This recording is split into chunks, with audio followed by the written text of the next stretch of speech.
तो की जेन्झी हे नोकरी करायला तितकेसे तयार नाही आहे, त्याचा उद्योजकतेकडे जास्त कल असतो. तर जेन्झी त्यांचा उद्योग व्यवसाय सुरू करतात. म्हणजे आपण 1997 जो बेस इयर धरलं तर साधारणतः 25-30 वयामध्ये जेन्झी आले की नोकरी न करता स्वतःचा उद्योग किंवा व्यवसाय करतायत. मग अशा वेळी त्यांनी त्यांच्या व्यवसायातून येणारं जे काही उत्पन्न आहे ते उत्पन्न त्यांनी स्वतःच्या लाईफस्टाईलवर खर्च केलं पाहिजे, जे की त्याला आता सध्या प्रेफर करतायत की त्यांनी गुंतवणूक केली पाहिजे. या बाबतीत स्पेसिफिक काय सांगतो?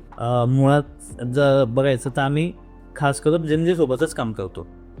पुण्यामध्ये जे IT इंजिनियर्स आहेत हे जवळपास 150 ते 200 इन्व्हेस्टर आमच्याकडे ॲक्टिव्हली आज आहेत आणि त्यामुळे आम्ही छान ट्यून करू शकतो.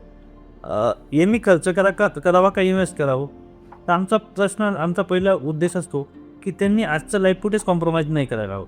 एन्जॉय केला पाहिजे. एन्जॉय केलाच पाहिजे. म्हणजे अगदी आमच्याकडे ट्रॅव्हल फंडबद्दल आम्ही एवढे पॉझिटिव्ह आहे की त्याने ट्रॅव्हल फंड जर खर्च केला नाही सो नेक्स्ट इयरला आम्ही त्याला ट्रॅव्हल फंड देत नाही. ओके. हां, त्याला जर तो त्या वर्षी फिरायला गेला तर तो वेस्ट ऑफ मनी आहे. म्हणजे तो वर्ष वाया गेला आमच्या नजरेमध्ये. सो आम्ही काय करतोय की त्याला खर्च विचारतो, अगदी मनसोक्त खर्च सांगतो आणि त्यानंतर जे शिल्लक आहेत त्याच्यात आम्ही छान फायनान्शियल प्लॅनिंग करून देतो त्याला. ओके. आणि ही जी लोक आहेत जिंजी हे नोकरी पण व्यवसायासारखीच करत आहे. बरोबर. हां, म्हणजे ते अगदी फ्रीलान्सर आहेत किंवा त्यांचे एकदम ब्रॉड माइंड आहेत. यांना 40 नंतर कोणालाच काम करायचं नाही. तर माझ्याकडे हायेस्ट जर का कोणी रिटायरमेंटचा किंवा फायनान्शियल फ्रीडमचा विचार करायचा तर 45 आहे. ओके. हायेस्ट म्हणजे आता बरेच माझे मित्र आहेत किंवा क्लायंट्स आहेत की जे 35मध्ये 40मध्ये फायनान्शियली फ्री होणार. सो यांच्याकडे आपल्याला असं वाटतं की हे खर्च खूप करतात, पण हे माइंडफुल खर्च करतात. म्हणजे थोडं स्किल. पूर्ण विचारपूर्ण खर्च करतात. ओके. यांचं आता जे आमचे इन्व्हेस्टर आहे ना यांचे सगळे खर्च फिक्स आहेत.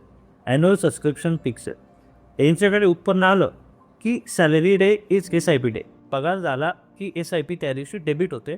उरलेल्या पैशामध्ये ते इन्व्हेस्ट करतात आणि आमचा पहिला नियम आहे पोटाला चिमटा देऊन गुंतवणूक करायची नाही.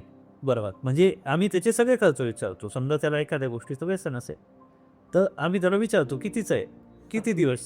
समजा 250 आहे तर ते महिन्याचे 7,500 आम्ही 7,750 रुपये घेतो. पोटाला चिमटा द्यायचा आणि त्यानंतर जे उरेल त्याच्यामध्ये आमचा एक्सपर्टीज आहे, आम्ही ते मॅनेज करतो. बरं. फक्त ठरलेल्या रकमेच्या पुढे जायचं नाही. अगदी ती गुंतवणूक झालीच पाहिजे. Yes, exactly. म्हणजे जनरली त्याची लाईफस्टाईल कॉम्प्रोमाइज न करता गुंतवणूक पण केली पाहिजे. यासाठी आपल्याला त्यांना सपोर्ट करता येऊ शकतो.